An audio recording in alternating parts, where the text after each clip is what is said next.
Today we have invited a very interesting person, Dr. Suraj Pandit, who is an archaeologist and an art historian, and his area of specialization is Western Indian Buddhist rock cut architecture and urban archaeology.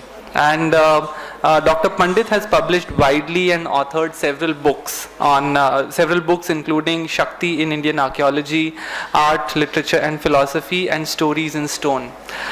He specializes in the art, architecture and history of the cave systems in the Western India, and has been credited most recently for the discovery of 7 caves in Kanheri. Kanheri caves, which we all know is in the Sanjay Gandhi National Park. And Dr. Pandit is a visiting faculty at several institutions, including the Sathaye College and SNDT University and LJNJ College, and lectures extensively at other academic institutions and forums also. So today, Dr. Pandit is going to take us through a very broad cross-section of urban history of our own city and our own natives. So with that, I'll let Dr. Pandit to kind of elaborate and talk about the history of our city. Welcome, Dr. Pandit. We use the pointer, and this is for the slide.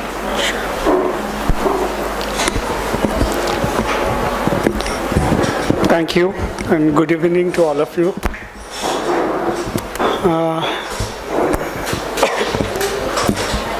Today, I'll be mainly talking about our own city, but not actually the geographical area, which is notified as urban Mumbai, but notified as Mumbai Metropolitan Region. So, when I was in school, I was taught that Mumbai became Mumbai after arrival of Portuguese, and the city has a history of mere 400 years against the history of Delhi, which has history of at least 3,000 years, as archaeologists tell us. How is it possible that a city which houses around 150 caves and like 1.5 dozen forts, beyond that around 15 or 16 prehistoric sites, has history of 400 years? It is difficult to believe for me as an archaeologist. So the journey of understanding our own city has begun there. Obviously, that was in 2008-9 when I started thinking about pre-Portuguese Mumbai, but I could not go beyond 10th century or 9th century. When I was working with Nira, I seek guidance from Dr. Jankhetkar, and then we realized that this city has an urban history of 2,300 years. So I usually say that by nature Mumbaikar is urban, because the native of Mumbai, I'm going to define native. The native of Mumbai cannot think without urban settlement. Our thinking, our behavior, everything is urban, and that makes us Mumbaikar. Today, in 21st century, we talk about nativism and xenophobia. On this background, the word native has been understood in various ways by various people. I usually, when talk about nativism, I usually give 2 examples. Once I was asked in one of the academic meetings that, Dr. Pandit, from where you belong to? And I was trying to avoid the answer, because I never believed that any Mumbaikar has come from anywhere. So I said, yes, we all have come from Central Africa. So we all are migrants. Second example I would like to give is Mumbai local train. When you get into the train at Churchgate, train arrives at Bombay Central, and then the people in the coach, they keep saying अंदर जगह नहीं है, अंदर जगह नहीं है. So दो चार लोग घुस ही लेते हैं उसमें, you know, and then they become native. And when train reaches Dadar, they start saying अंदर जगह नहीं है. So this typical behavior is identified as native. And every time when city has accommodated any new migrant, within a century's time they have become native. And then they started criticizing new migrants. And that has happened in case of Mumbai for last 2,300 years. This has been preserved in the oral traditions, oral history of Mumbai, so-called documented history of Mumbai.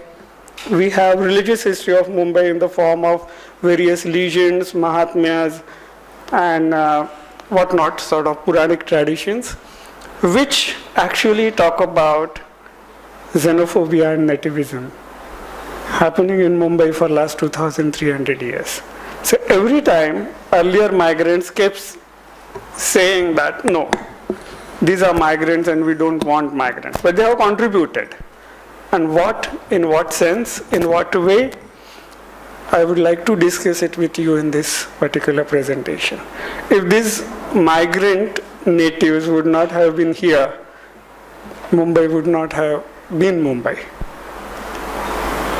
So, obviously, when I talk, my every lecture becomes Kanheri centric, because Kanheri has its own peculiar, it has its own space in my research, in my study, and not only that, in the existence of Mumbai. The story of Mumbai begins with Kanheri. Actually, this has happened somewhere, if I have to start it in a very dramatic way, I would say long ago, when there was, like India was not here where it was floating somewhere in the Indian Ocean. The world was ruled by dinosaurs. Himalaya was yet to born, Ganga was yet to descend. And like, things were totally different.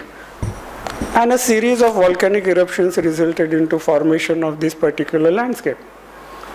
And believe me, Kanheri is the mouth of that volcano. It's a crater which has resulted into these volcanic eruptions from Kanheri resulted into the northwestern part of Salsette. So everything begins with Kanheri for me. The story of city has to begin with Kanheri. Kanheri is one of the most important monastic settlement which is surrounded by few other Buddhist sites like Mahakali, Mahagatne, Padan, Lonad and Jivdan.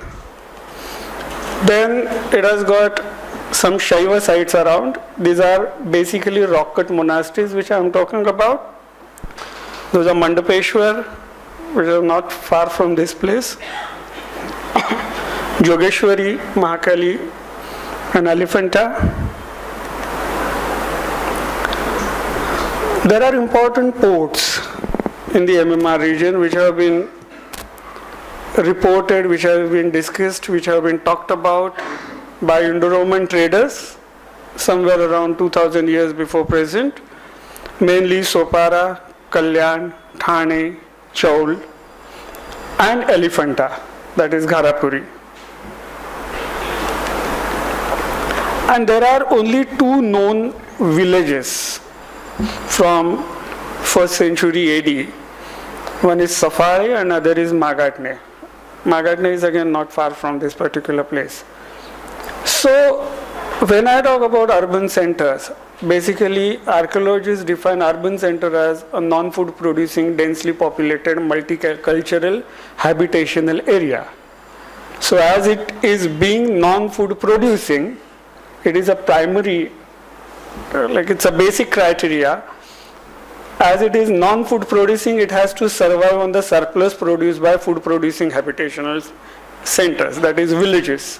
So, though there are references of only 2 villages in inscriptions, there must be a lot of villages around without which these urban centers cannot survive, because they do not produce food for themselves. So these villages probably used to produce a lot of food, lot of surplus for these people. And when you look at the landscape of Konkan, we need to define lot of. When it comes to early medieval period, these are the forts which we have in Mumbai Metropolitan Region. So as I said, we have 1.5 dozen forts in Mumbai. Mumbai Metropolitan Region has got 53 forts. I think this is the area which has got highest density of archaeological sites in the world. Because this map itself is more than enough to explain, because no fort survives in isolation. It has its own system, support system. So when I talk about one fort, not more than 15 archaeological sites are associated with the fort surrounding it. So we need to understand fort as a system, socio-economic political system. And when you have so many types of monumental architecture or forms in a particular geographical area, this is the concentration of these monumental architectural forms, we need to think about it. How have they survived? Monastery like Kanheri, a Buddhist monastery, which is again a non-food producing center, because any religious monastery doesn't produce their own food. They depend upon the donations. And the monastery at Kanheri survived for 1600 years on donations. This is something which we need to understand, that this area was so productive economically that they could support so many institutions, religious, economic, political institutions for last 2300 years. So when we talk about Sopara, our story begins at Sopara. The landscape which we have at Sopara right now was not so in ancient period. Basically, somewhere around 2300 years before present, Sopara was an island. And basically, rather, it was a cluster of islands. It was a group of islands. And then there were a couple of clusters of archaeological sites which we see on this Sopara island. Basically, there is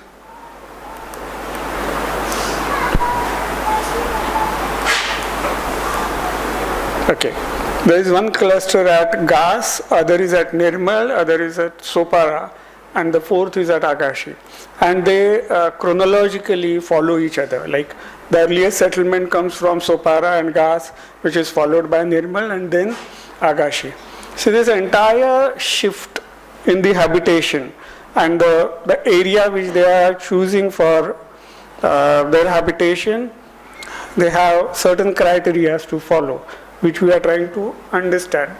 Primarily the water resource, second, then comes the quality of soil, because this entire area is basically the silt accumulated, silt deposit made by these two rivers, Vaitarna and Ullas.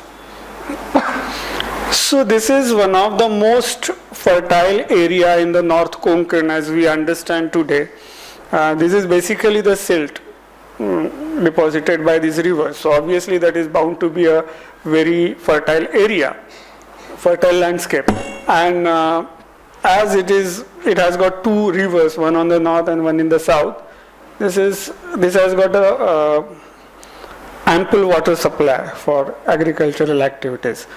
This entire area is full of lakes, sweetwater lakes, which are remnants of ancient water channels, probably offshoots or mouths of those rivers, and due to accumulation of silt, this entire landscape got converted into an island with so many lakes on it. So the story of Sopara begins with 2 edicts which we have found at Sopara. Usually we have a set of 14 edicts of the King Ashoka across the subcontinent.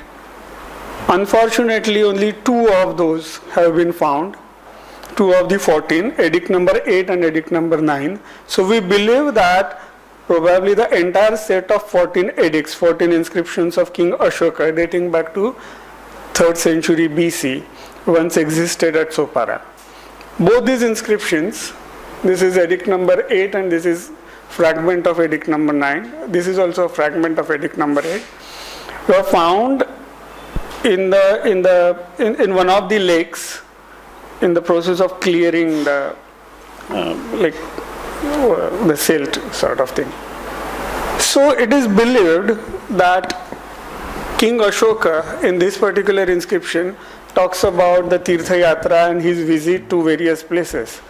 So it is believed by all historians and archaeologists that probably King Ashoka in 3rd century BC had visited this particular place, that is Sopara. So the first emperor of India who actually ruled over the subcontinent had visited this area. Why? It is basically because of its commercial significance. Sopara came up as one of the most important port in the Mauryan period and a commercial center, a commercial city, which has been mentioned in the later literature coming from 1st century BC, 1st century AD, 2nd century AD, not only in India but also in the accounts of Roman travelers, as one of the most significant, one of the most important port cities. And interestingly, the image which you are looking at right now is an image of a yaksha. Yakshas are basically protective deities. And stylistically, this goes back to 1st century BC. And this was reported from Sopara. This was found at Sopara. So this confirms the urban habitation, because these are yakshas, they are always associated with, you can say, cities or something like that, because they are the protectors of trade routes, crossroads, on which travelers and basically traders, they used to travel. So the 4th century AD text gives us details of this yaksha, so I won't go into the details of this kind of, those might be boring for you. But I wanted to show you this because usually, as this is kept in National Museum, we usually do not relate it with our own Sopara, So I thought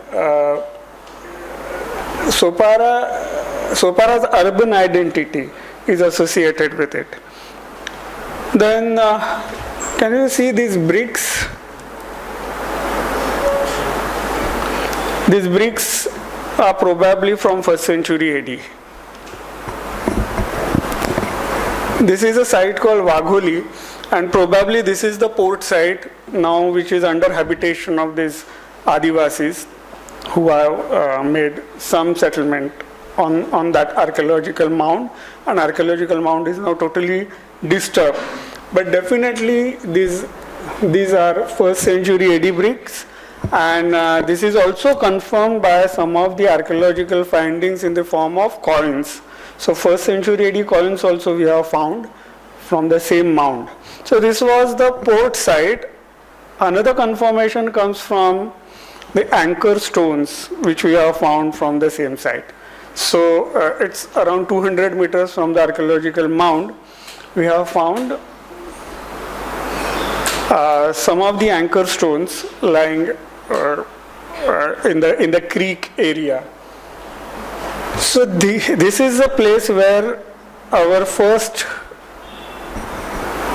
settlers of our city, they stayed.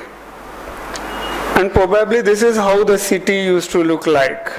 This is a line drawing of Ajanta, from Ajanta. This is from cave number 2. And this is a story of Purna. So there is a bodhisattva coming from Sopara, and like he invited Buddha for one of the afternoon meals, and Buddha had visited Sopara. It's a legend that cannot be the historical truth. But in 5th century AD, an artist have depicted Sopara, like this is artist's impression from Ajanta of Sopara. So this is a port site. This is the port site which we were talking about. So this is probably the jetty area and the ship going, and this is the city of Sopara which he had talked about. And there is a beautiful description given by Roman traders as well as the narrators in this particular story of a city, which is a fortified city with 13 gates and all sort of things.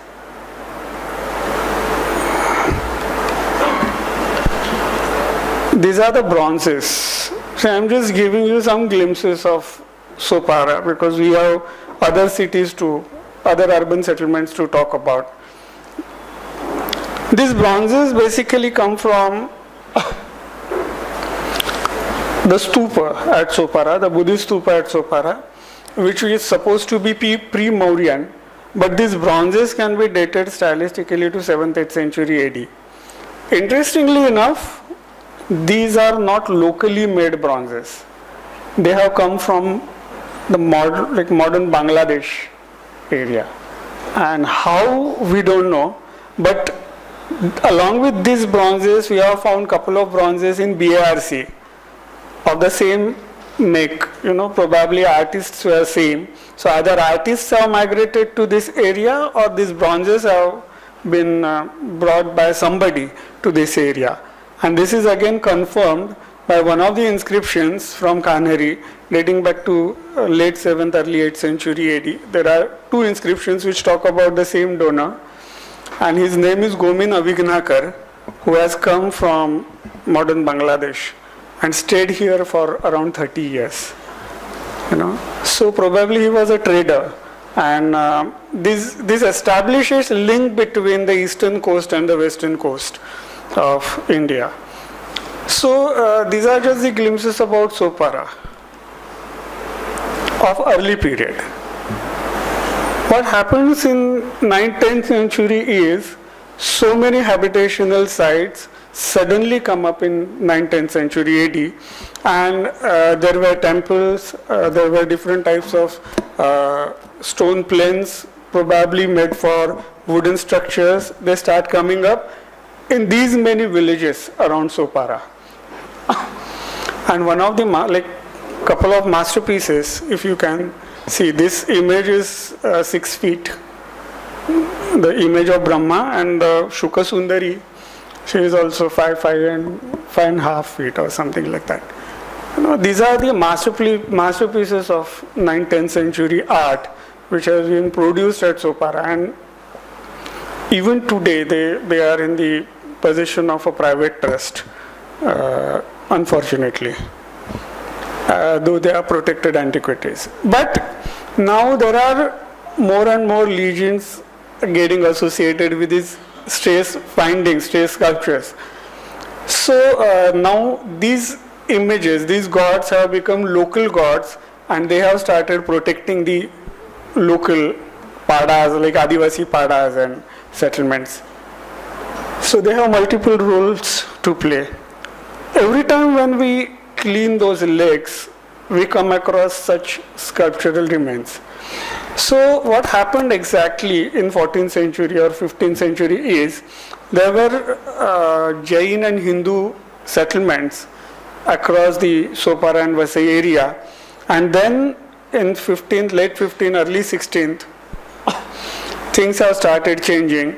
The region went under Gujarat Sultans, and in 16th century, the entire region was taken over by Portuguese. So in the process of Inquisition, they started demolishing all temples. So most of these sculptures and architectural fragments, they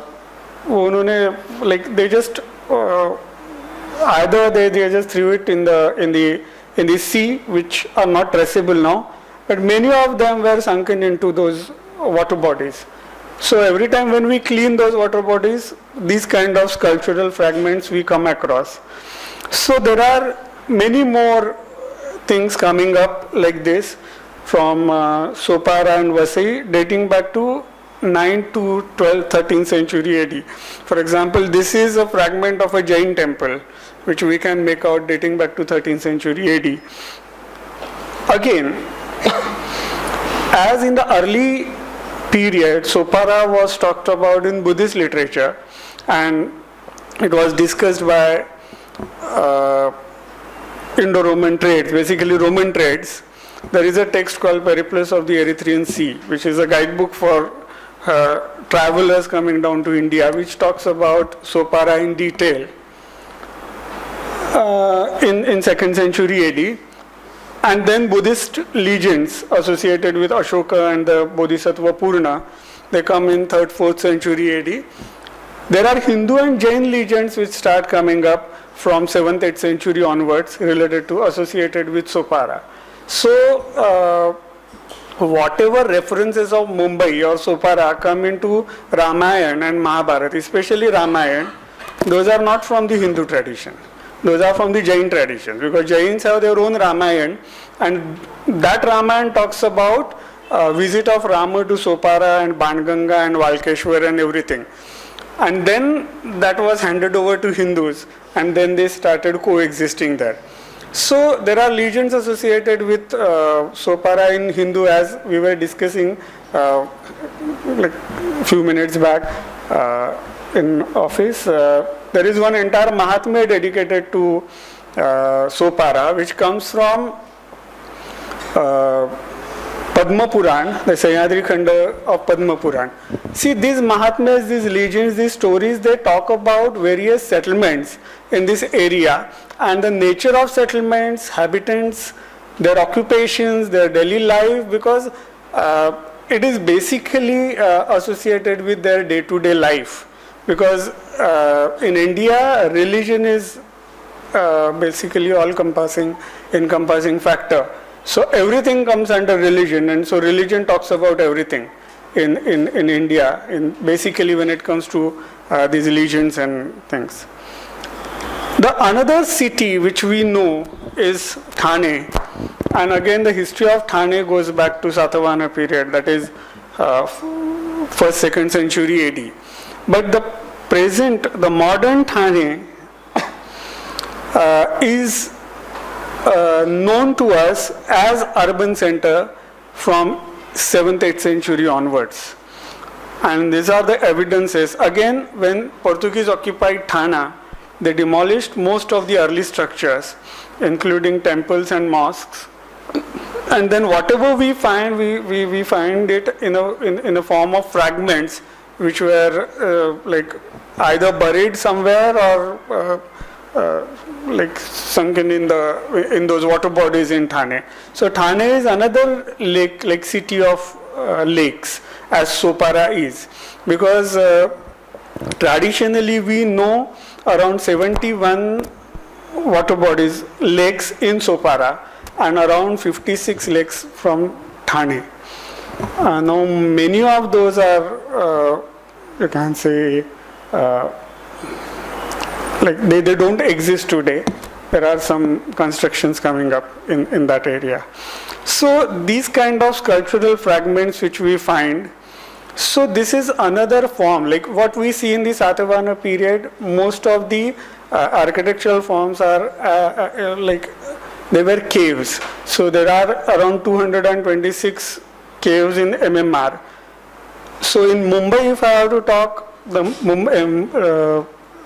Salsette and the South Mumbai, there were total 17 temples sites which we have found, and each of these temples probably of the size of Ambarnath temple or Lonath temple, which we have dating back to 10th century AD. So most of these temples, on the basis of these fragments, they can be dated to 9th to 12th, 13th century AD. Some of the Jain temples can also dated to 13th, 14th century, because there are some bronzes which we have found in the possession of Jain monasteries which are dated, inscribed bronzes, saying that this is a temple, a dedicated temple dating back to 14th century AD. See why these cultural fragments are important for an archaeologist. Let me tell you all. Because see, if we even find this kind of fragment, this is a pillar capital, and a pillar capital, rather it's a pillar bracket on the top of a shaft, and that is always in the proportion of the size of shaft. So even if we find this, we know the size of temple. You know, we can reconstruct the dimension of temple, because we have the living tradition of those sutradharas. You know, so even if we find some bracket figure or even a fragment of a bracket figure, for example a face or a hand, we can actually reconstruct the entire temples. And like if we know the temple, the size of the temple, we know how much resources a temple might need to survive, because in archaeology these kind of studies have been made, because there are inscriptions in South India which talk about the quantity of resources have been exploited by a temple annually to survive. So we have a fair idea about how much resources they need. So on the basis of that, we can actually reconstruct the quantity of resources which they must have exploited. So these fragments are quite significant for us to reconstruct the urban history of Mumbai. This is again like Kanheri Mandir. So these fragments again, like this plinth is again 13th century plinth, and they have found it in the Kanheri Talab. We talk about Ghodbandar, and we say that Ghodbandar is probably Rashtrakuta site, and it is basically known as Ghodbandar because during Indo-Arab trade phase, Arabs used to get down there with all their horses, and this was major horse trading center. So त्याला आपण घोडे बाजार म्हणू तिकडे, not in sense of घोडे बाजार what we use in Marathi, but see this image we have actually found in Ghodbandar fort. So it was buried under the one of the structures. So at one point of time the structure got it just fall down, and the plinth was exposed. So from the plinth we have found this image, and this is stylistically late 7th early 8th century AD. So that establishes the antiquity of Ghodbandar to 7th 8th century, and that is the beginning of Indo-Arab trade. Because I am giving this specific reference because in the second half of this lecture I will be talking about Indo-Arab trade and from where this prosperity came in. That we'll discuss. Then what we see, this is basically a Chinese porcelain which is from 13th 14th century AD, we know, and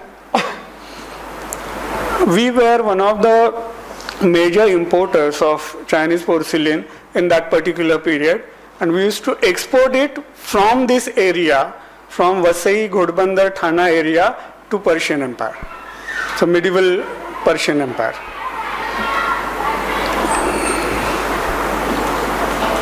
Then these are the find spots in the Marol area. So when we started exploring Marol, actually we were criticized that what are we going to find, what are we because this is so densely urbanized area. Then we really had no hope to find anything. But one of the most beautiful antiquities which we have found at Marol, this is the inscription dated to 1324 AD, which we found at Marol being worshipped as Shanidev, interestingly enough. So now we have requested people not to pour oil and sindoor on it every Saturday. I hope they do that. This is Kichak or Bharavaka again. These are antiquities in new avatar. So these are protected deities, and this is not far from Sibs. It's hardly 600 meters from Sibs Church, which is on the bank of Devtalav. So there was a temple where the church was constructed in 16th century AD, and these are the remains of that old temple which once existed in the modern Sibs area. Fortunately, this being in the police camp, all these antiquities got preserved well. So while digging a plinth for a temple in police camp, Morol police camp, they came across all these antiquities, and interestingly enough, couple of them, even like couple of these antiquities, they have Mason's mark, and when we compare those with Ambarnath ones, they match. So probably the same guild has worked at Morol and Ambarnath, you know. So these are the markers kind of thing coming from this 10th, 11th century AD. These are the markers of agricultural lands. So there are 9 such Dhenugals, like Gaivasru, cow and calf stones we have found within Morol. So you can imagine the way agricultural land was being used. Again, this is a Kichaka now being worshipped as Ganpati on the RA road near police camp, and we know the find spot of this. So this is a relatively smaller temple which once existed there at Morol camp. Interestingly enough, there is a text called Mahikavatichi Bakhar, or which is known as Bimbakyan, किंवा बिंबाचे बाड, sort of, which gives us a list of 22 villages within the Morol area supporting the urban habitation of Morol. Something went wrong. I usually mess up with my PowerPoint programs like this. Kindly forgive me for this. But this is a list of those 22 villages which we get from Mahikavatichi Bakhar, dating back to 11th, 12th century or 13th century AD, and most of these villages are still there with the same names. So we did an exercise because we have some documents of Morol Church in the Morol area which has its own parish, and those parish documents are still available. So this is a 2012 map of the Morol Church parish which gives us these locations. And when we plotted those on the map, we realized that those temple fragments which we have found belong to these villages. So these are the pre-Portuguese villages from where those temple fragments were recovered now. So we know the entire settlement plan or the urban, like what you can say, it's a town planning of Morol area dating back to 11th, 12th century AD. And there are names which come like Bhandarawada, Chimatpada, Gaudevi area, Bamanpuri, Lelewadi, Matharwadi actually, Rautari kiwa Rautali. So we know probably which are the communities who have settled in these areas. So it is not just the antiquities now we are talking about. We are talking about people behind those antiquities who lived there, and probably in the second half we talk about them more. What were their occupations and what were they doing and how the prosperity has come to this area. But whatever I have been showing you, it's an outcome of that prosperity. This is what they have invested in, their money. Creation of these public buildings like temples, caves, forts, and like these are the few examples which I talked about from Sopara, Thane and Morol. There are such stray antiquities coming from Kalyan, coming from Bhiwandi, coming from Elephanta Island, coming from Alibag, Chaul. So virtually entire MMR is rich, full of this kind of antiquities. So there are inscriptions There are total 22 inscriptions which we know from Mumbai, that is Salsette and Mumbai Island. So it's a very high density of inscriptions. We are not supposed to get these many inscriptions from such small area. Even Delhi doesn't have it, being a capital. Then how has this happened? Who were these people? Who were these people creating Mumbai?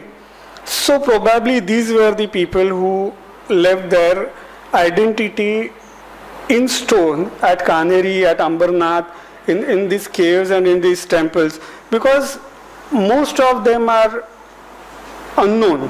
The names are not known to us. But if you observe them carefully, they have their own identity, ethnic identity, which they are bringing in. So in the early ethnic identities, we can actually identify some of the Persians, Scythians coming down to this particular area. In the later period, we actually try to identify. This is the sculpture where you actually see the Persian and Arabic influence coming in. So over the period of time, these faces, their costume, their ornaments, they give you clue about their ethnicity and their nativity. So from where have they come? For example, this cap, this conical cap, has come from Scythia. It's a Scythian cap which can only come after 2nd century AD, after arrival of Kushanas. So probably this is how these people arrived here, and they arrived on these trade routes. They traveled on these trade routes, and at one point of time they reached here, settled in these urban centers, trade centers, commercial centers, and this could only happen in the early medieval period after fall of Guptas because of the rise of Rashtrakuta Empire. So there are two phases in the history of urban history of Mumbai. One is the Indo-Roman trade phase, which comes from 1st century BC to 3rd century AD, which ends with the collapse of classical Roman Empire, and then again the second phase begins in 7th century AD with the rise of Rashtrakuta Empire. So Rashtrakutas gave this entire area the political economic stability, which ultimately resulted into the rise of Indo-Arab trade. There is an interesting incident happening in 8th century AD. There was a copper plate found at Chinsini which talks about Madhumati's son Shahriyar and the grandson of Sugatipa, who was ruling from Sanjan. Madhumati, Shahriyar and Sugatipa are evidently Sanskritized name of Muhammad, Shahriyar and Subakht. They were Arabs. They came in 8th century AD. They settled here. Not only they settled, they did their business well. They rose to the power of provincial governor at one point of time, and then they became a regional king under the supremacy of Rashtrakutas in 8th century AD. So this marks the beginning of a second act in the entire play, because this opens everything, like this gives the red carpet welcome to all Arab traders to settle here. And there are inscriptions, there are literary sources from 10th, 11th century AD which actually talk about the facilities given to Arabs to make them comfortable, to make them settle in the area from Sopara to Chaul. So they were traders who settled here and flourished because of their business and contributed to the prosperity of this area. In the later Rashtrakuta period, there was another dynasty which came up in this part, that was Shilahara, who ruled from 8th century to 13th century AD. And they are worth mentioning here because their capital was at Thane. So they ruled from Thana on the entire Konkan for 300 years. When it comes to Indo-Arab trade and patronage, the royal patronage given by Rashtrakutas and Shilaharas from 7th, 8th century to 13th, 14th century AD, we need to understand it in a larger context. So these are the important ports which we see on the western coast. And this is basically the Indo-Arab trade based on monsoon. So it was part of, so basically they used to start from this area, come down to India, going down to Sri Lanka. Their objective was to reach to Southeast Asia and then go back. So virtually eastern coast and western coast, both the coasts of India were touched by these Arab traders, which was not in case of Indo-Roman trade. So this ultimately joined the east coast with the west coast, and there were connecting trade routes which you actually see, and probably as an outcome of this networking in the Indo-Arab trade, these people from Bangladesh have started coming to the Sopara and Kanheri area, started bringing those influences in art. So basically, when I say Indo-Arab trade, they were not just the Arabs who were doing this trade. Along with Arabs, there were Indians who were contributing to it.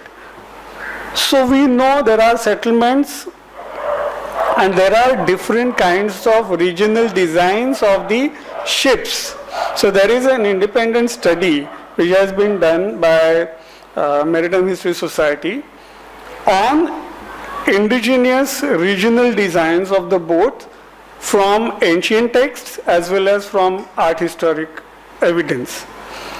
Apart from that, till the recent past, maybe till 100 years back, there were so many shipbuilding centers which we had in this part of, like on the western coast. These are the drawings which have been made from these kind of evidences. So this is not far from this place. This is Exer. And these are the hero stones. It's a group of 6 hero stones, out of which 2 give you the evidence of naval battle dating back to 12th century AD. And you can actually see the naval battle, the scene being depicted on the hero stone. There is another hero stone which we have, and that is in Mahim police station. It is in the custody of Mahim police. I don't know why, but it is there. And that shows, that hero stone also shows the death of a hero, probably in a naval battle, because obviously this is a ship which they have shown. So these kind of evidences helped Maritime History Society to reconstruct that kind of data. So what kind of ships used to come here. So on the basis of that and the sediment deposition, we have actually working now on the ancient coastline of Mumbai and all these ports. So what must be the depth of sea and how these ships must be coming in, because these ships probably used to carry a very heavy load, because the list which we get of export and import from medieval texts, so from 10th century to 14th century, there are numerous Arab traders who have visited this particular area, and they have actually said, actually documented from which port, what are the things which you have to purchase and what are the things which you are supposed to sell. So what can be the margin in the purchase and sale. And similar data comes from the periplus of the Erythraean Sea from 2nd century AD. So we actually have some glimpses of the economy and the deals and everything from this area. And interestingly, this is the only area of which we get this kind of data in India. these Arab traders or periplets, they don't talk about any other area in India where they talk about the cost and like how to make deals, to whom with deals can be made, what are the communities, what are the tribes who live here. So interestingly enough, this is the area which they talk about in detail. So now we are moving towards sort of intangible data from tangible. So these are the things which used to export. Precious stones, pearls, obviously even today this part of country is known for precious stones, sandalwood, teak, and the export items are, it's a huge list. It's a huge list actually. So compiling this entire list itself is a major task. There are a couple of scholars who have worked on import and export from Western India in the Indo-Arab trade. So they have produced their PhD thesis on this topic. Finally, coming back to horse trade. So basically, horse played a vital role in the economy of this particular area, because horses were used in wars, and Arabian horses, they were supposed to be the best breeds. Interestingly enough, Arabia doesn't have any horses. Still, horses are known as Arabian horses. So Arabs used to get those horses from Persians. They used to breed them, and then they used to sell those to us. So there is an interesting inscription which tells us about this horse trade in the Vijayanagar era.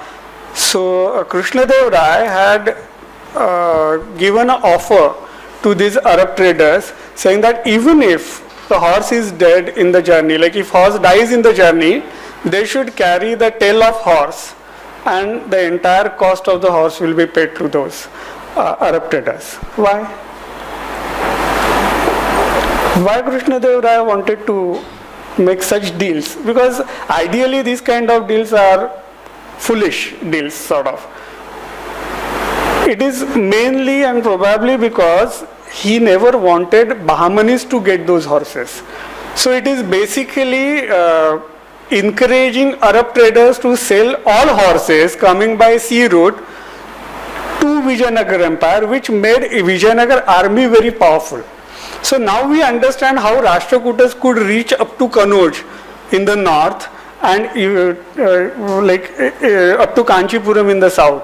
So they have virtually ruled the subcontinent from Kanauj to Kanchipuram for 80 years, for 3 generations, and probably with the help of these Arabian horses. It is interesting to see that in 14th century, we know the cost of the horse coming from this region. So there are 2 different authors which actually talk about cost of the horse coming from this region. So the cost of the horse coming from sea route is different and coming from land route is different.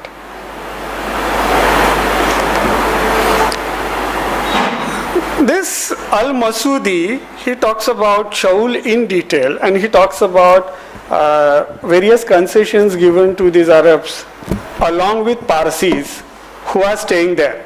So basically Parsis came to India because they were shooed off by Arabs in Persia, and they started staying together at Chaul. It's an interesting phenomena. This is within 100 years. Like they are supposed to be, like as per the Kissa Sanjan, Parsis have settled here somewhere in 7th century AD, and by 8th century, 9th century AD, you see they have settled together at Chaul, and they have started sharing resources with each other. So they are fighting with each other in Persia, and they are like staying together at Chaul. So there are fire temples which have been described by Al-Masudi in 10th century. There are Arabian mosques which have been described by Al-Masudi in 10th century. So they have become new natives of this area. There is interesting reference coming from Marco Polo. Marco Polo talks about Thane as a city, as an urban center and as a capital of the local ruler. And the most interesting observation which he makes is the fourth one. The coastal security was outsourced to the locals. So basically, what we believe usually is the Chhatrapati Shivaji Maharaj is the founder of Navy and etc., etc., etc. I understand his contribution. It is a great contribution. But we never felt need of Navy as such. Because these people, Marco Polo, from where he comes, he has understood Navy as a part of central budget of the state. Here, these local rulers have outsourced coastal security to the locals, probably the fisher folks. And he talks about deals between kings and fisher folks. There are interesting deals. He says, if locals find a ship without permit of a king, they are free to loot that ship to any extent. What are they supposed to do after looting? They have to surrender all horses to king, and locals can keep everything else which they receive from the loot. So these kind of deals Marco Polo records in his travelogue. So along with Arabs and Parsis, now we know there were people like Kolis and Agris looking after our own coast. Gradually who rose to the power of king, because there is a king which we know from 14th century AD whose name was Alu Nakhwa, whose three inscriptions are known to us. One is from Andheri, other is from Powai, and third is from Dombivli. And Alu Nakhwa was a king who had ruled for more than 20 years in this area, and a very powerful local ruler who had a status of a feudal chief under sultans of Delhi. So when Portuguese arrived here, they said this island is occupied by fisher folks. So it was not occupied by fisher folks, it was virtually ruled by fisher folks. They had their entire system set. Apart from this, in inscriptions we get references to so many professions from 10th, 11th, 12th and 13th century AD. There are so many professions which are, like as I said, there are 22 inscriptions which we find in this particular area. So those inscriptions talk about local people and their professions like this. Another important point which I just missed, and that was the trade of salt. So there Agris come in as a major community. So the salt trade is from this particular area is known to us at least of it has a history of 1400 years, because again such travelers talk about the local people producing best quality of salt, and which has a very great demand in the international market. So these are the professions associated with this royal court. Again, salt and Mumbai, this is like, I've kept this slide at the end, I know. So there are villages like known to us like Lavane Tata or Lavana Charika. So Lavane Tata is basically Lonad, near Bhiwandi. So the ancient name of Lonad was Lavane Tata, and Lavana is salt as we know. So probably there were salt pans, and we used to produce salt from that particular area. And if we observe, when Britishers took over this particular area, they set a network of meat chowkis in this area to control salt trade. That itself tells us the significance of that. So basically, there were a lot of people coming here from various parts of the country. Amongst Indians, there were Chaukashis, Pachkashis, Prabhus, Samavedi Brahmans, which are being mentioned in inscriptions, but they are not just coming alone. They are bringing different kinds of diseases, which are being mentioned again in inscriptions and texts. So because as this area was exposed to the outer world, this area was never a calm and a peaceful area. It has always faced all kinds of epidemics happening in this area. So amongst all the locals, they say that there are small gods and goddesses they have come up with to protect them from all kinds of these epidemics. So if you see even today these smaller villages around Mumbai, they have all sort of Jolai, Kholai and Shitalai, all these temples even today under worship, and that is because of this kind of vibrant give and take.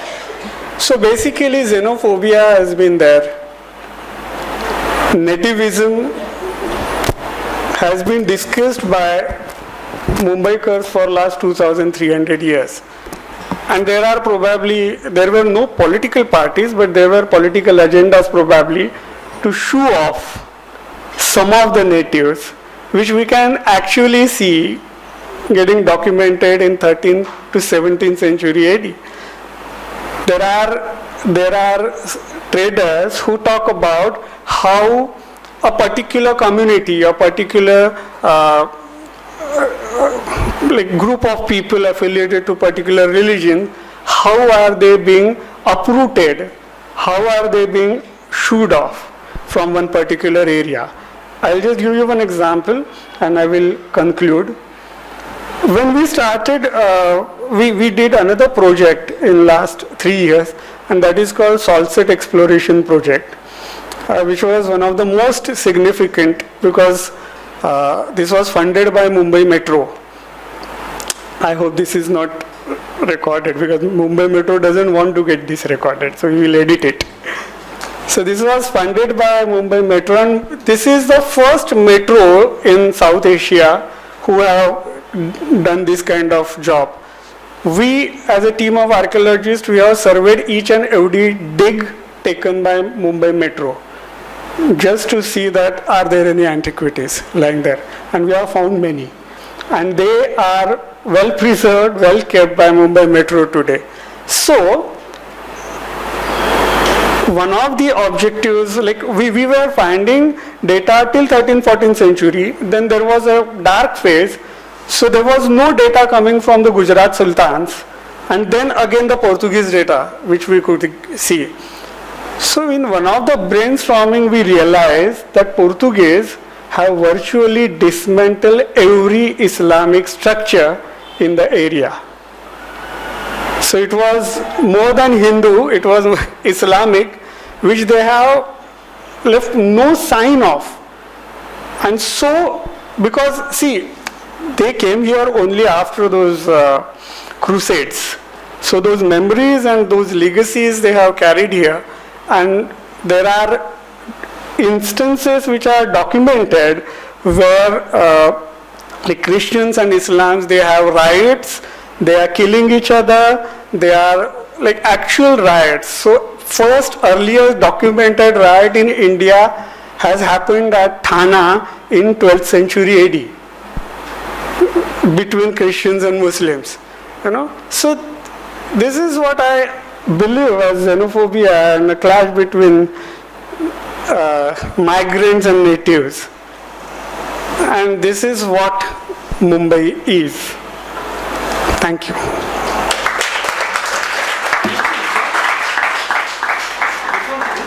Sorry? This is Nepal. Patan Square, Darbar Square. I hope you enjoyed.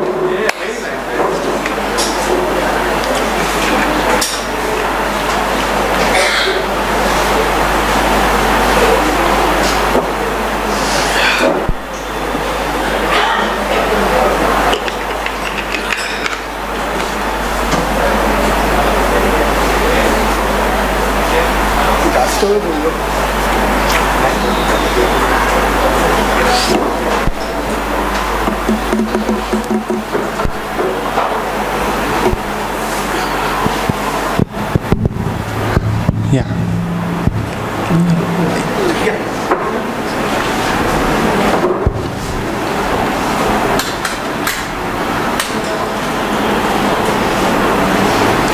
Dr. Pandit, first of all, I have to really congratulate that you have brought out so many aspects of our city in such easy, lucid manner. So thank you for that.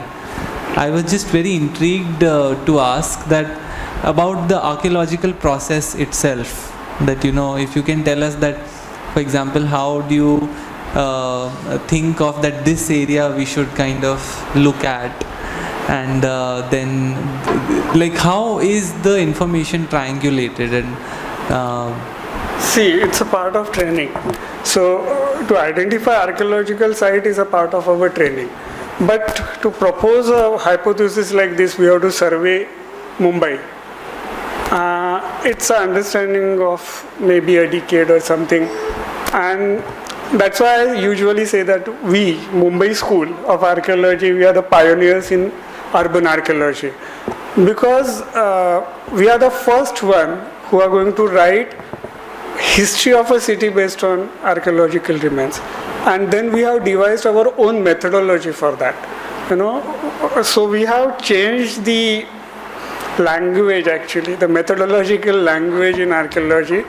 Earlier these fragments and these were not paid that much attention, but we started reconstructing our past based on these fragments, and that have changed everything. So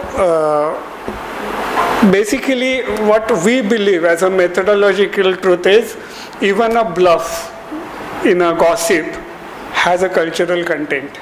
So we need to understand it as a culture in its cultural context. So everything has to be documented to interpret. so in that line of thought, you mentioned at one point in your lecture that this must be legend and it cannot be considered as historical. So how do we, and if there is so much of, so one is that there is still always this concern of separating the legend from the historical, and second is that if we are looking at these cultural remains as artistic impressions themselves, how do we, when do we rather give leeway to the artistic liberty that the sculptor or artist has taken in doing the work? Okay, I will first answer your second question. See, in art history, we study styles. So there are, see, when it comes to iconography, it is hard and fast. So you cannot change iconographic details. You cannot change talamana, you know. But within that, artist has his own liberty, you know, and that helps us to identify style. Otherwise, everything would be, you know, like same. Every Vishnu image would be same for 2000 years, you know. Coming back to your first question, I usually say that archaeologists cannot date Ram, but they can date the antiquity of faith. So if we come across a temple, we can say that the faith can be dated back to this particular period. That doesn't mean Ram existed in that particular period. I think I have answered your question. Thanks, sir. Thanks, Suraj. I mean, very nice, actually. Very nice lecture. And I should inform everybody that there is a big book on Mumbai's heritage, which is coming, and Suraj has 4 big chapters about many things that he's written, and then we're also waiting for an independent book also. So, no, I had 2 questions. One is, there is a lot of emphasis on trade in your presentation, and but there is also agriculture, which is settled. I mean, you see the subdivisions of land and figure out that there are agricultural, because they're also kind of producing for the urban sectors and stuff like that. And what are the pointers to kind of look at the agricultural production based cultures? Are there any finds in that, and so that we can get a sense of what is that system, whether it is that's pre-feudal, whether it is slave based, whether it is what it is. So that is the question number one. Question number two, we have remains of monuments in terms of, the caves, the Lunar temple, the Kalyan temple, the whole series of Amarnath temple. What about the other, like even palaces? I mean, I'm not talking of like, or institutions which must have been there. What is the architecture? Because there are the clues are very little as far as not only in Mumbai region but the entire of India. The clues are very little. Domestic architecture far away, but even in terms of institutional architecture, the palaces and we have medieval times, but ancient times we don't have much understanding. So if they're using stone to build temple, why they're not using stone to build, palaces? Why are they so much reliant on wood and stuff like that? So these are two questions. I will again answer your second question first, because that is easy to answer. See, basically we don't have evidence from this area because most of it was constructed in wood. And as we know,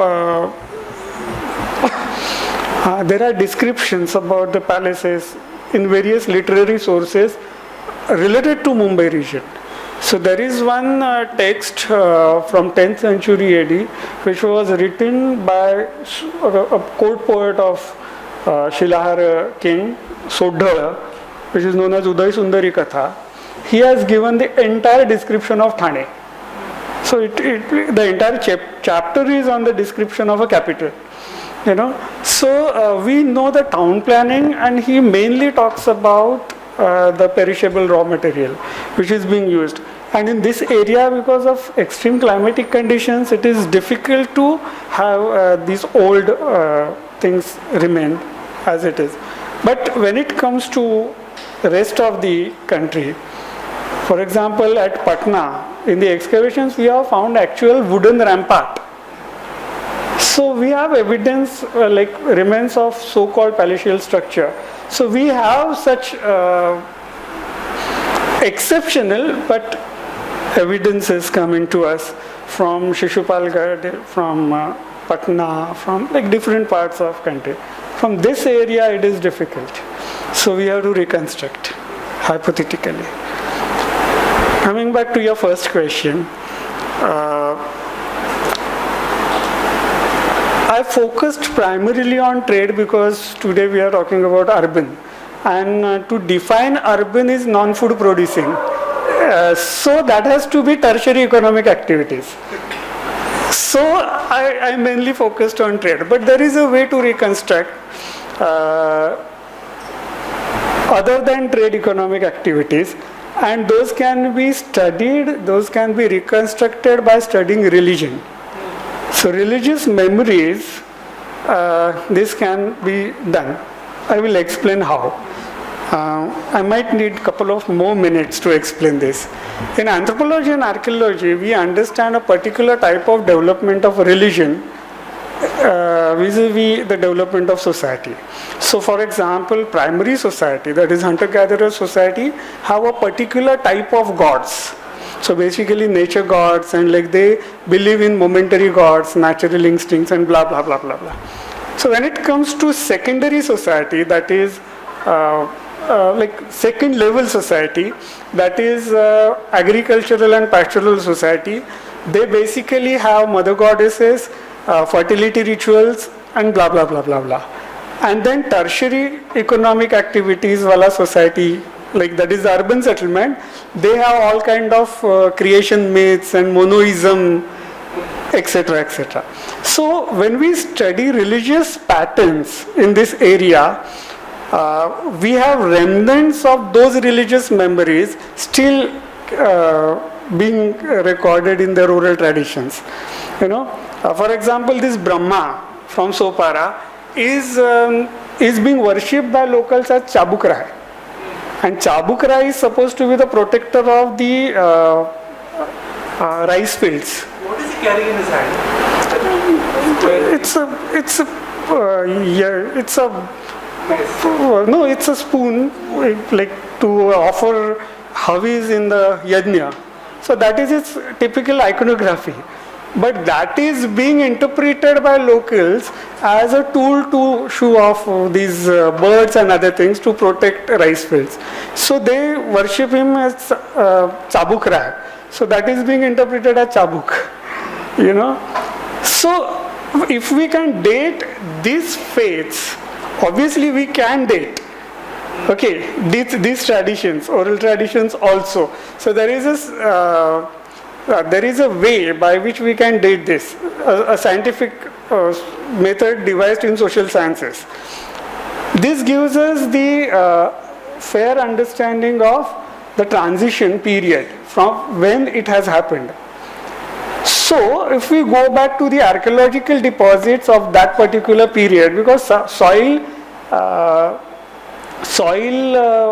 deposits can be, the date of soil deposit can be dated scientifically.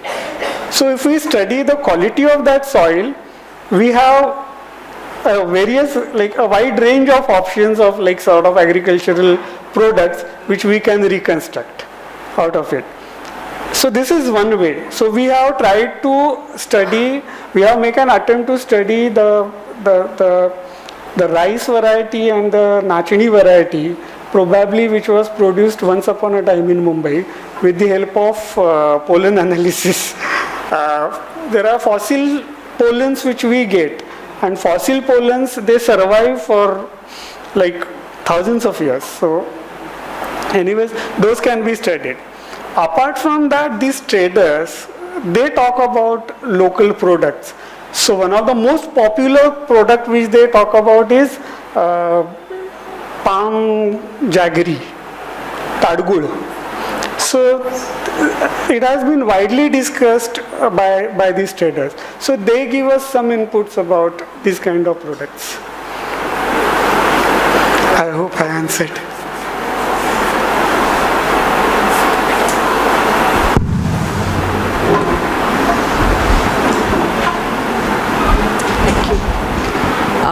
Hello. It was a very interesting presentation actually, because you covered so many things and then you kind of linked it to the urban, as you would put it, like regeneration of the historical cities. So very interesting. And I actually have two questions which are completely non-related. One of the questions is about the Mandapeshwar caves that we have here in Borivali. If you could, there is a lot of things that go around it and people say it's dated to a certain century, and then we don't really know much about it. So if you could throw some light on that portion, and if certain excavations or anything has been done there. And the second question is not really an urban question per se, but what really interested me is the fact that the Arabs came to India, and we see that the entire western coast has influences of the Arabs from the region. And in fact, the influence of Arabs in the southern coast, especially in Kerala, we see an entire community of Mappilas there. So when that particular slide came up, which speaks about the fact that the Arabs could raise to become a chieftain of that area. So do we have any such community, like you have that in the south where the Mappilas are there? Do we have any such similar community being formed or being a part of the Konkan region? Again, I will answer your second question first. Okay. I think I have answered this question when I talked about Portuguese. So virtually they shooed off all Muslims in 17th century AD from this particular area. So there might be some community living here prior to that. But as MMR, as once upon a time it was dominated by Portuguese rule for more than a century, today there is no such evidence. But there is a classic example of Maghdum Ali Mahimi, who is still being worshipped by Hindus, Muslims and everybody, who was an Arab trader, who is the first Indian Muslim wrote commentary on Quran. We have some documented history of this guy, Maghdum Ali Mahimi, because of his religious significance. So there must be some community living here in the pre-Portuguese period, but wiped off. About Mandapeshwar, I think we need 2 more hours, because we have, I usually conduct 3 hours Mandapeshwar session on site. Mandapeshwar is dated back, it goes back to 6th century AD. Then there are many transitions which you can see within Shaivism. So there is one in 10th, 11th century AD. Then in the Portuguese period, the same cave was converted into a church. Then it was converted into a crypt. Then after Maratha conquest, it was again converted into a temple.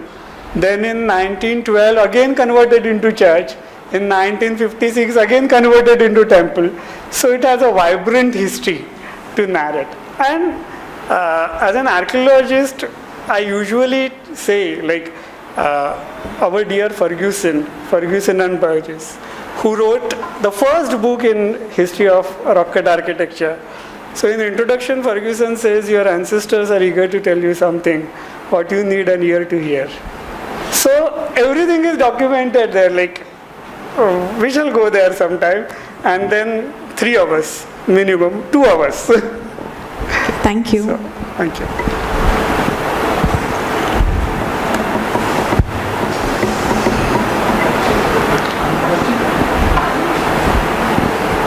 Hi, I just wanted to know, how do you define a legend? I mean, how do you draw a line between legend and history? All the antiquities you discover or you get,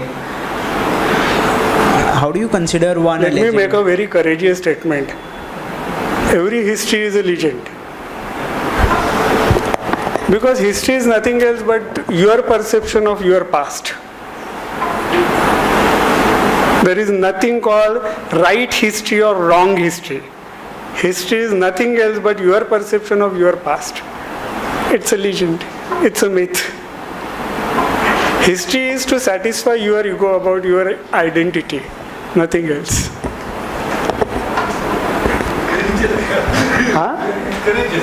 It is, but this is fact. Whatever has happened in past, I cannot. I understand it in my way. So this hour-long lecture, कोणीतरी एका मिनिटामध्ये त्याचं उडवून लावू शकतं. Because this is my perception of Mumbai. But this is true, believe me. History is nothing else but your own perception of your own past. Because you just want to know your roots. And history is luxury. So history only can happen with urban societies. Non-urban societies do not have time and resources to spend. Sit idly and thinking about your ancestors.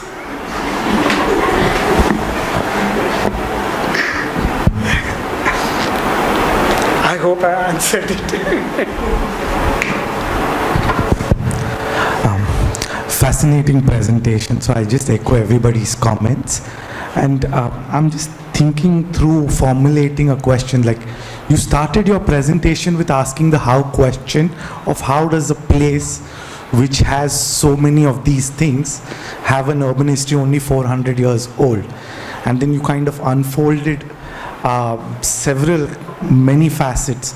And one of the things that I noticed as you were talking, you were kind of continuously bringing out 3 kinds of things: the idea of the urban as the continuum, the idea of the urban as a transition, and the idea of the urban as a disjuncture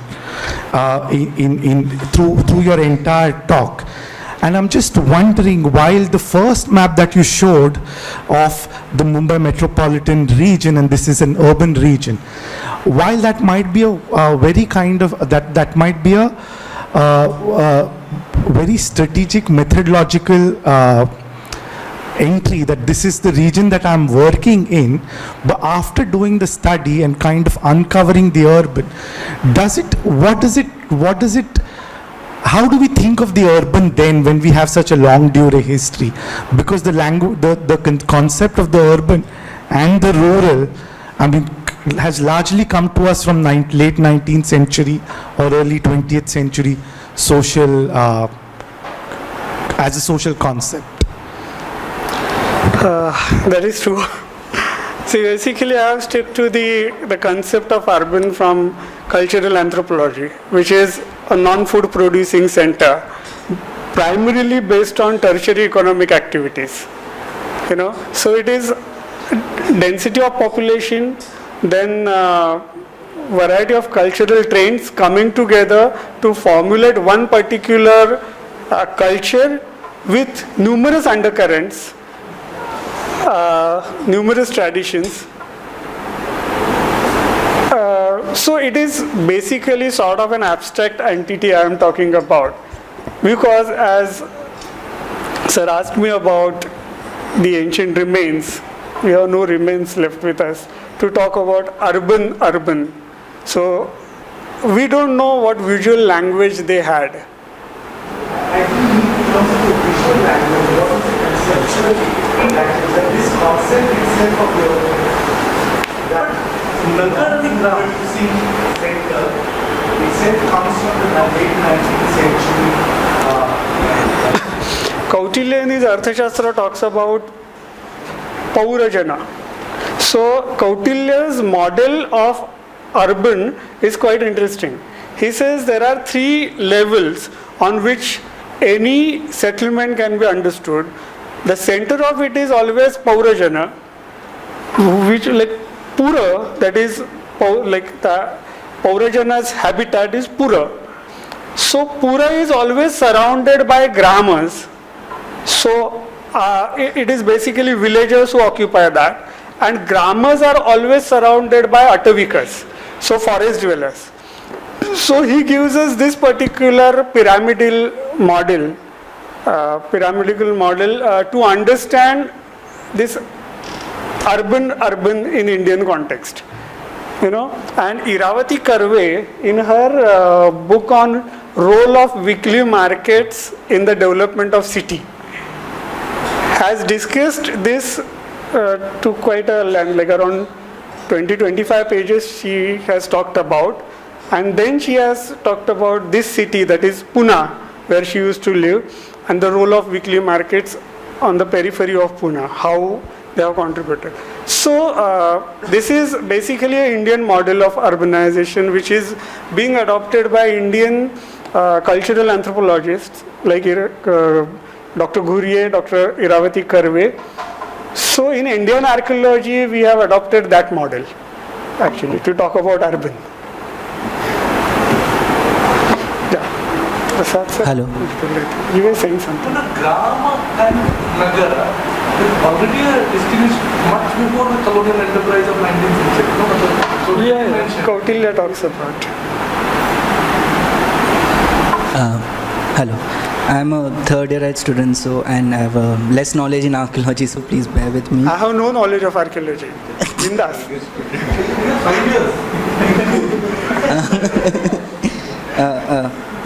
Archaeology as a subject is based on materiality and making of any material. As you said before, it needs time and resources, and so in a way it is biased in a way, because it's not produced by all, it's not history of all. And also, and history is actually made in today. We interpret things from evidence in today's language, today's knowledge structure, and so on. And in study of any kind, there is a prioritization of certain things, conscious or unconscious, which maybe depends on the form of study, the way it does. I'm just thinking, how does archaeology or history challenges our today's notion of things and general knowledge, or does the form of archaeology or the study in which it is done also needs to be changed a bit, so that it is maybe not See, primarily, archaeology believes in empirical truth. So whatever we see, we believe in. If you tell me 10 साल पहले यहाँ पे कुछ था, we won't believe it. Okay, so yes, to some extent, like history, archaeology can be biased, but mainly when it comes to interpretation, because that is the area where we rely mainly upon our perception. But otherwise, archaeology deals with empirical truths. Okay, so there is minimum scope of manipulating archaeological data in any context, even in the modern context. So I know, like, let us be open about it.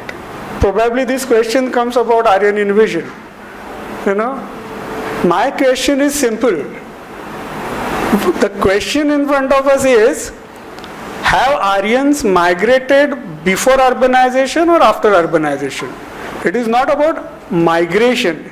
It is about the time, if I am right. So we are not challenging the empirical truth in the entire system. Even if we talk about DNA data, at one point every archaeologist has to say that this is one single sample and this cannot be the decisive answer because this is one single sample. एक sample पे कुछ नहीं होता है. So every archaeologist has to say that at one point of time. So this is empirical truth, that there is only one sample. So everything revolves around that. You know, so there is a minimum scope to manipulate in archaeology. Because data is empirical truth. मराठीमध्ये आपण त्याला बाप दाखव नाही तर श्राद्ध घाल असं म्हणतो. हां म्हणजे ते तसंच आहे ना. If I say there was a temple, I have to show some evidence to prove that there was a temple. Otherwise, I cannot say that. So, history is perception. Rather, history is based on literary sources. So, primarily it is perception of perception. Archaeology is perception because it deals with empirical truth. So whatever I am referring to as temple, you might say that this is not a temple. Fine, but you cannot deny that there is something. There is always scope. You know, I hope I have answered this question. Am I?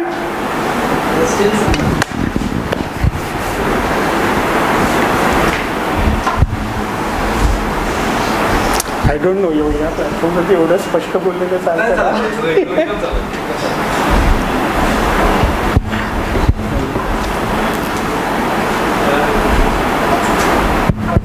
Actually, I don't have a very important question, but just I mean, archaeology in some sense and architecture, as we kind of study, have some overlaps in the sense that they both have to rely a lot on fiction, and both have to deal with the evidences found through the built environment. And that makes me wonder, we were having this conversation earlier, I mean, in the staff room also, like, why do we have to kind of engage with, history in general first? And second, what is your idea of the overlaps between these two disciplines, if you find any, between archaeology and architecture? I can say from archaeologist standpoint of view, we cannot survive without architecture. Because architecture is the primary empirical truth on which we survive. You know, so that comes as a primary data to deal with from ancient period or something like that. What was your first question? Why do you engage with history in general? That's something that we keep discussing. To satisfy our ego. Simple. I can live in a hut, not an issue. But I need to live in a skyscraper. Why? It's as simple as that. And that's why I said history is a luxury. You can survive without that, actually. But we choose not to survive.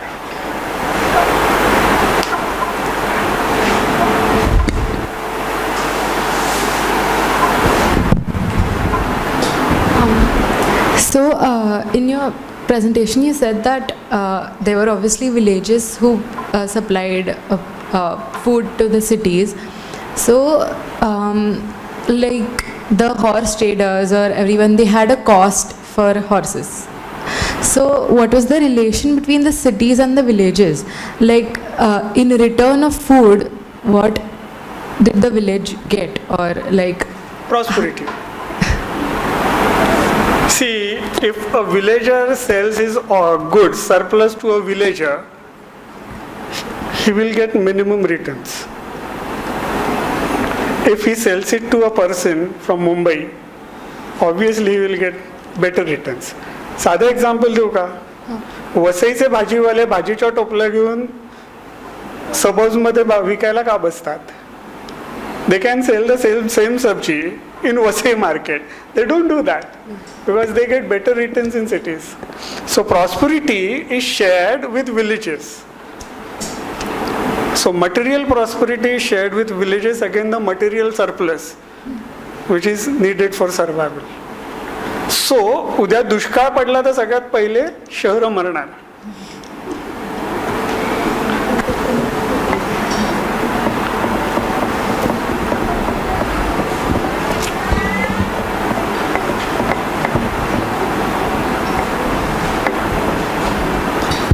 I had one more doubt actually.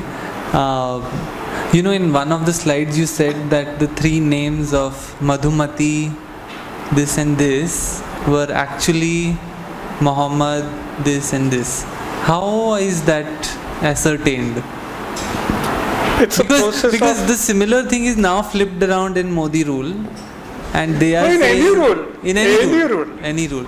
And then you start thinking of, and one we completely kind of abhor, I'll give you the an other example. we use as evidence. I'll give you one example. Vijayanagar. Why Vijayanagar Empire is known as Vijayanagar? So there were two brothers, Harihar and Bukka. They laid the foundation of an empire, Hindu empire. And they named it after their guru, whose name was Vidyaranya Swami. So it was basically Vidyanagara. So Vidyanagara, in the process of Prakrutization, it became Vijayanagara. And during the reign of Krishnadev Rai, in the process of Sanskritization, it became Vijayanagara. So that entire development can be seen in inscriptions. How Vidyanagara becomes Vijayanagara and Vijayanagara becomes Vijayanagara. It is, see, we prioritize.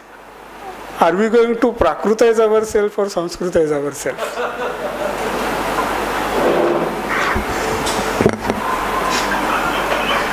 Simple. I hope I answered.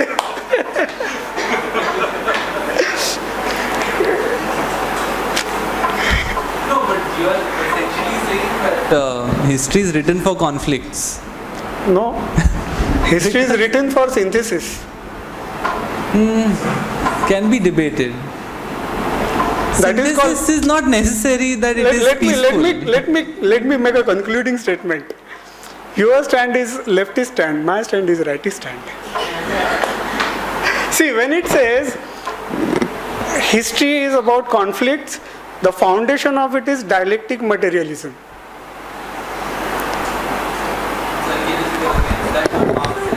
Yeah. So there are two parties who fight and their conflict results into development. And that is how Marx talks about 6 phases in the development of human society. And the Marxist model of history is based on that. Against that, Dr. Ghuriye and Iravati Karve, they talk about the process of assimilation, which is based on synthesis.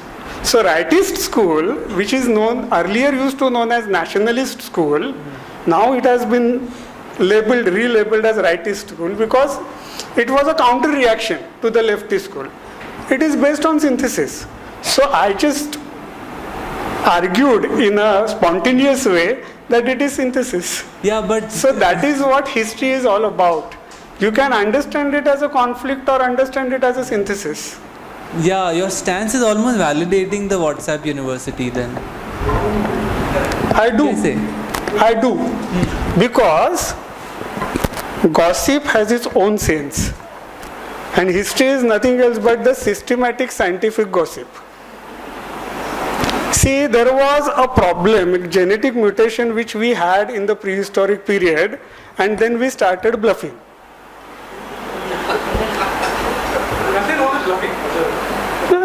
Then we started bluffing, which ultimately resulted into gossip. So gossip is something, see, can I have 2 more minutes? Yeah? See, human species is the only species जी अस्तित्वात नसलेली गोष्ट सांगू शकते. For example, जंगलात वाघ आला ना की माकडं ओरडतात की वाघ आला. मला तुम्हाला नदीवर जाऊ द्यायचं नसेल ना तर मी सांगणार तिकडे वाघ आहे. Only human beings can do this. त्याचं सेपियन्समध्ये त्यांनी खूप छान रिकन्स्ट्रक्ट करून दाखवलं आहे.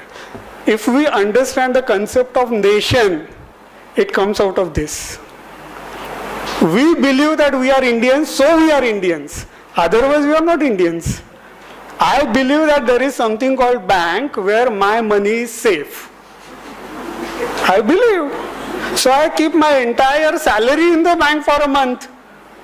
Otherwise, there is nothing called bank. There is nothing conceptually called bank if I do not believe in it. So every concept is like that. History is a concept.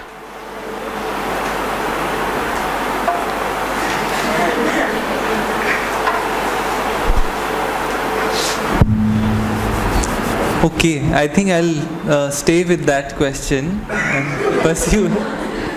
And thank you so much, Dr. Pandit. It was lovely talking to you and knowing so much about our city. Thank you all for your enthusiastic questions. Thanks. Thank you.